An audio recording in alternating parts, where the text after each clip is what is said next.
Hi guys, Hayden here with another video. Today I want to talk about goal setting and KPIs as it relates to multiple things, to your business, to your employees, all of the above. So let's get going here.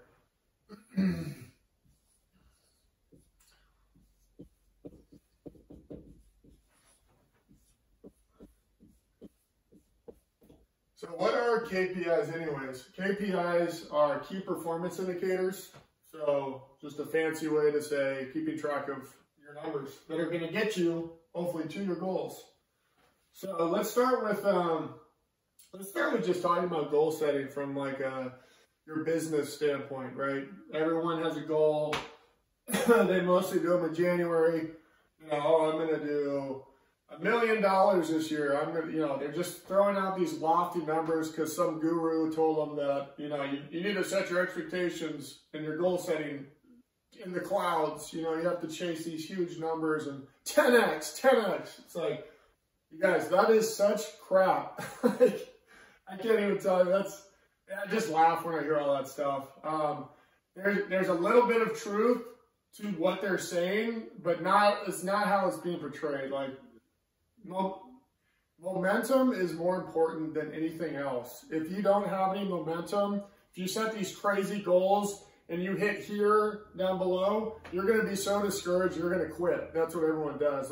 Let's deal in the real world, you guys. We're not doing theory here. We're talking about real stuff. So I always say, look, set a goal that's realistic, that you have a pretty good chance of hitting. Like, make it a little challenging for sure. You need to push yourself, but not so high that you look at it and you're like, well, geez, I can't hit that, but hey, this guy told me to do it online, so I'm just going to do it. No, let's not do that, okay? So let me start off by saying, someone who just did this and does have lofty goals, but that are realistic, your first year, you're not going to do $1 million in sales. Okay, that is not realistic at all. So just wipe that away, okay? What is realistic, I think, without really stretching yourself, is to do 50,000 to 100,000. Very realistic. Don't quote me or look back on past videos, but I think that we did 130,000 our first year. Either way, we got higher than that.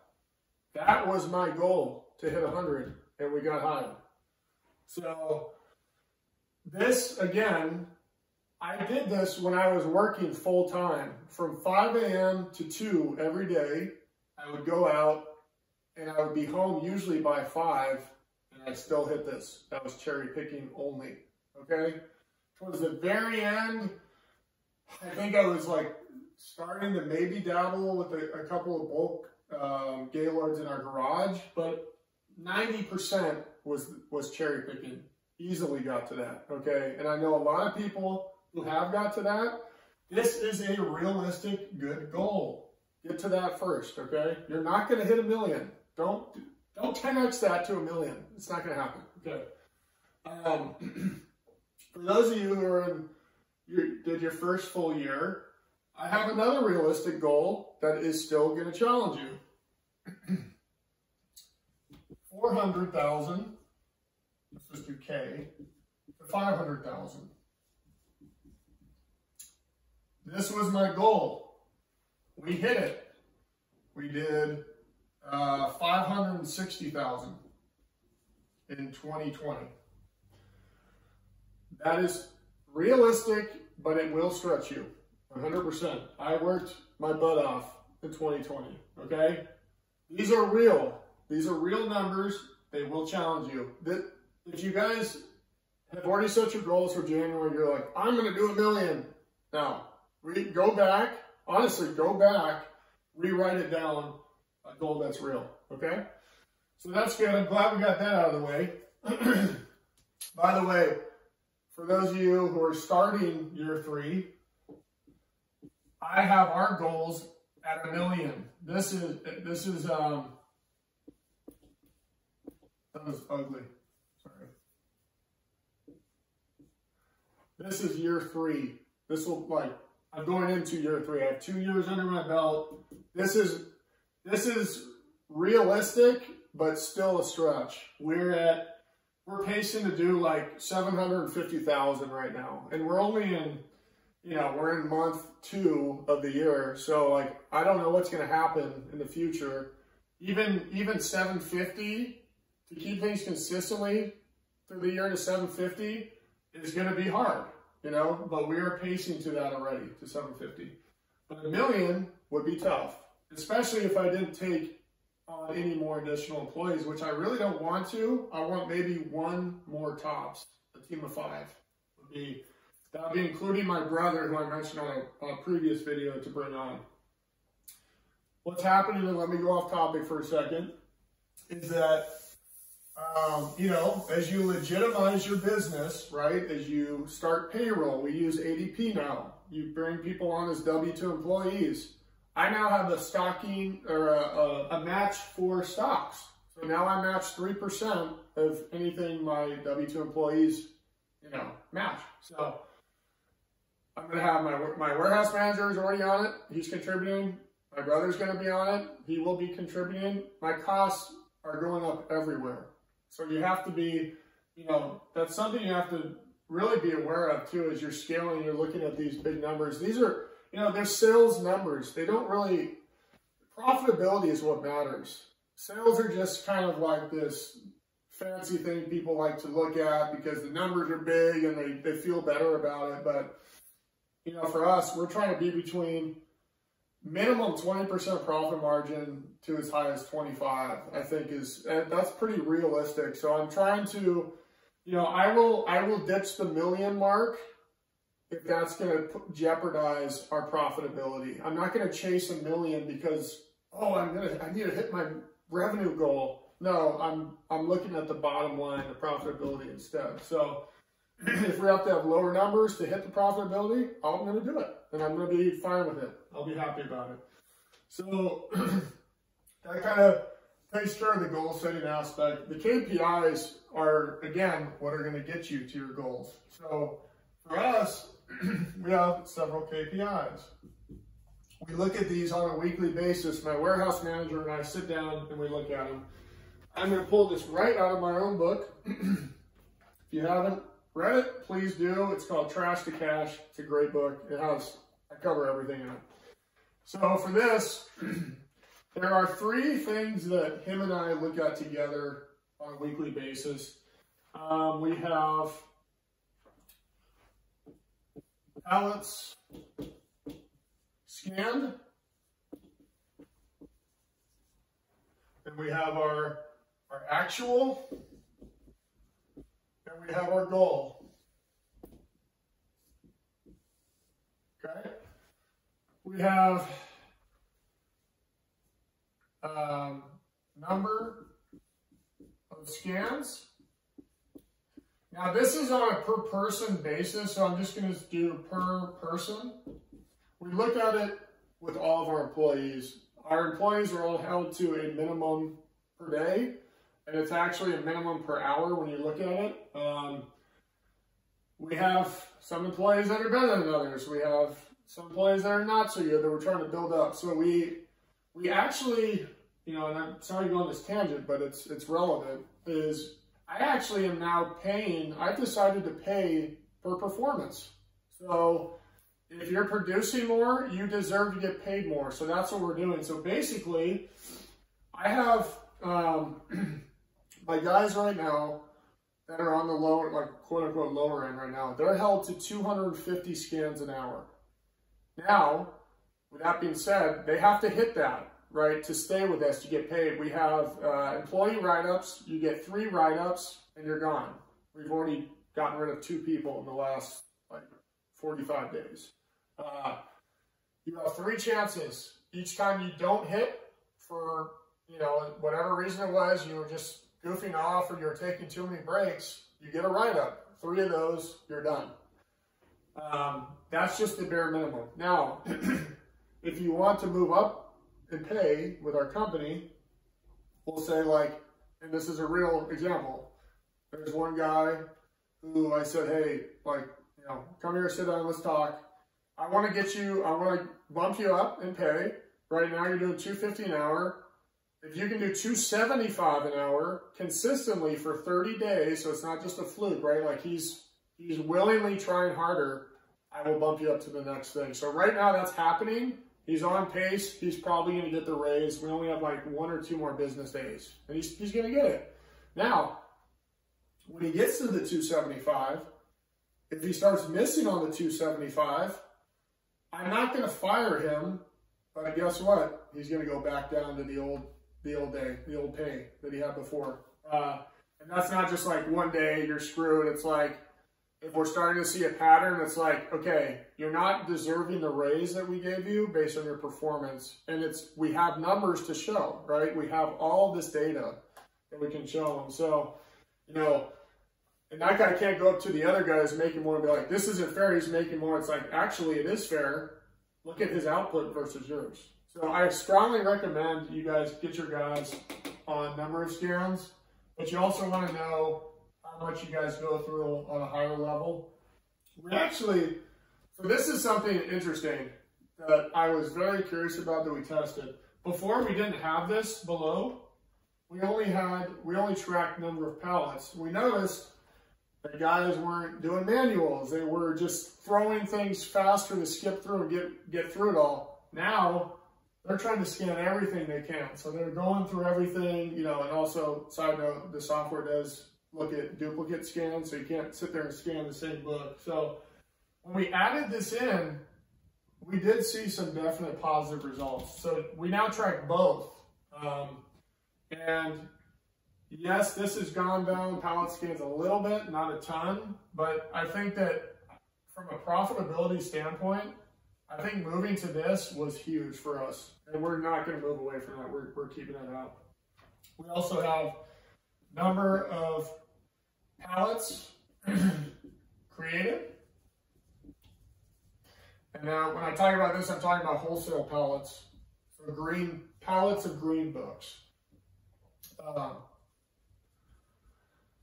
Now for you guys, maybe instead of, you know, direct to consumer, you're going to have like you're going to want number of books listed and number of books sent out, right? Because you want to make sure to hit your goals that you're listing. You know how many books you need to list, you guys. There's a lot of videos out there on that, right? You know the sell-through rates on average. You can do all the math to get you there. I have Caleb Roth has a really good a simulator to find out basically, okay, if I have X amount of books in inventory, how many do I have to add per week to get the numbers I want? I strongly recommend you check that out. I'm not going to go in and try and explain all that to you. Just if you go on his website, I think you can get access to it. If not, reach out to him on the Book Flipper, on his Instagram, or via email if you have his email. But that's something you need to have. So going back to the actuals now and the goals, make this realistic, you guys. Now let me try and give you some, let me give you some real stuff here. So from my own experience, when it was me and one other guy, this is, okay, we did not have a tipper at this point. It was just him and I, 1,000 square foot warehouse. We were going through, on average, I believe, let's talk about, so pallet scan, right? That's also Gaylords, right? So think Gaylord or pallet, whatever you want to do, okay? We were doing roughly 8 per day between the two of us. Because one day maybe someone's listing, maybe we're not both out there. Let's just be realistic. It was about 8 a day, so we had a goal of 40 per week. So just 40, and it's like per week. Okay? That is realistic. Without a tipper, you guys, over time, this wears on you, okay? And side note, get a tipper as quick as you can, because you need a tipper. But this is gonna wear on you. 8 a day between 2 people, that's good.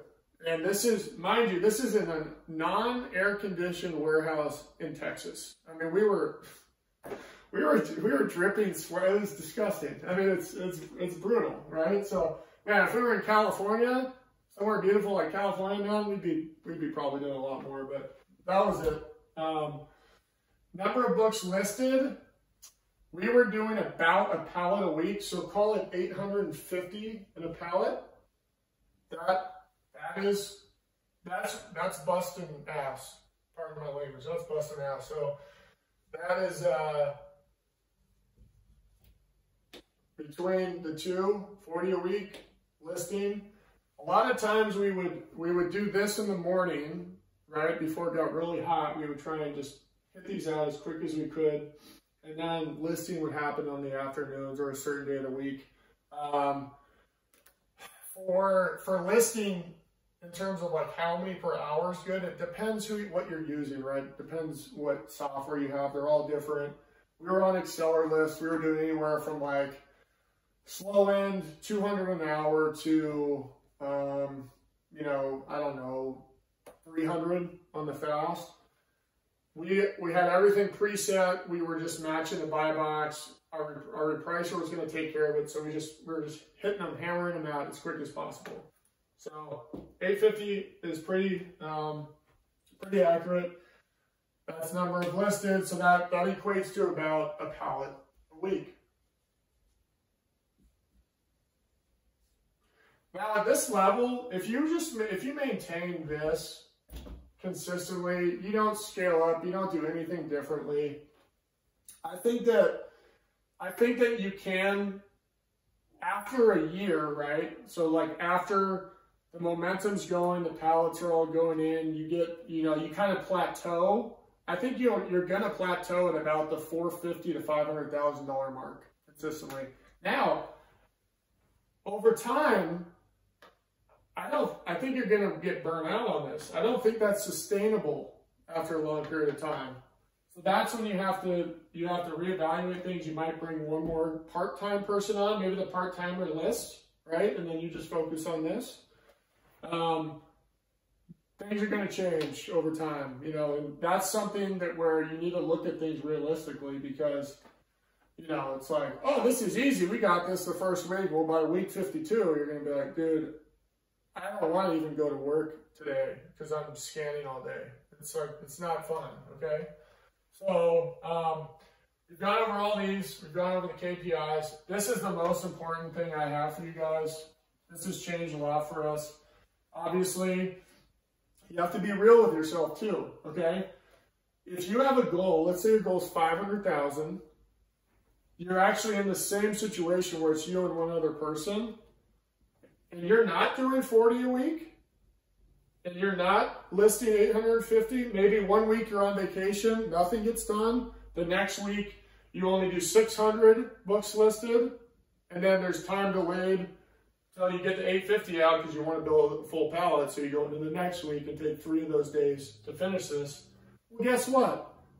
You shouldn't be like, why aren't we hitting our numbers? What's going on? It's like, because you're not accountable. You're not hitting your you guys, I'm touching on this, and I'm so adamant about this because I get these phone calls from people. They're like, Hayden, you said at this level I would be here, and it's been like 6 months and I'm still stuck at this. And I'm like, okay, well, let's talk about your output. Have you been consistent? Well, no, no, I haven't. Like, this happened, or I had to go do this, or, you know, I wasn't able to make it that day, or, you know, it's like all the pieces add up perfectly. It's like, well, why are you surprised you're not hitting? It's like very clear to me. And then a light bulb moment, they're like, yeah, you're right. Like, I haven't been consistent at all. And then what's funny is they're like, wow, I'm actually kind of surprised we still are at this level from what we did. And it's like, it's such a simple thing, but it's like, you just have to be consistent. Okay. And set realistic goals. I hope this helps you guys. It's just, I really, like, and I already touched on this, but it's like, I really hate this whole movement of like crushing it and just shoot for the freaking moon. Like, it's like I said, it's helpful to like a certain degree. You should always push yourself, but momentum is what's going to really get you there. If you set a realistic goal, you are doing this, you hit the goal, you're like, okay, like I can do this. Let's go a little more aggressive. Let's aim for 40,000 more in profit next year, which is about 20,000 more in revenue, or 200,000 in revenue. That's realistic. Like, we can hit that, right? And you just start to you gain confidence in yourself, you get momentum, and you can get there, okay? So if you have any questions, or here's another thing I can do. If you have a goal and you want help or advice on how to get to the goal, just comment below. Let everyone know there's some accountability there for you. Tell us what your goal is. And I want you to tell me how you're going to get to the goal looking at this stuff, right? I want to know how many books you're going to list a week, how many maybe part-time lister you need to bring on, number of employees you need to bring on, whatever it is, whatever level you're at. I'd love to know. I'd love to hear it. And let's see what our community can do to help you out, all right? And again, parting, if you don't have it, Trash to Cash, it's on Amazon. It's also on my website, haydenaquilon.com, on the homepage. You click it, it's still going to take you to Amazon anyway, so you might as well go there. If you already have read it, please leave me a review. I would really appreciate it. Helps me rank and gets the book into other people's hands. Anyways, you guys, so happy to be able to shoot more videos, and I will see you next time. Take care. Bye.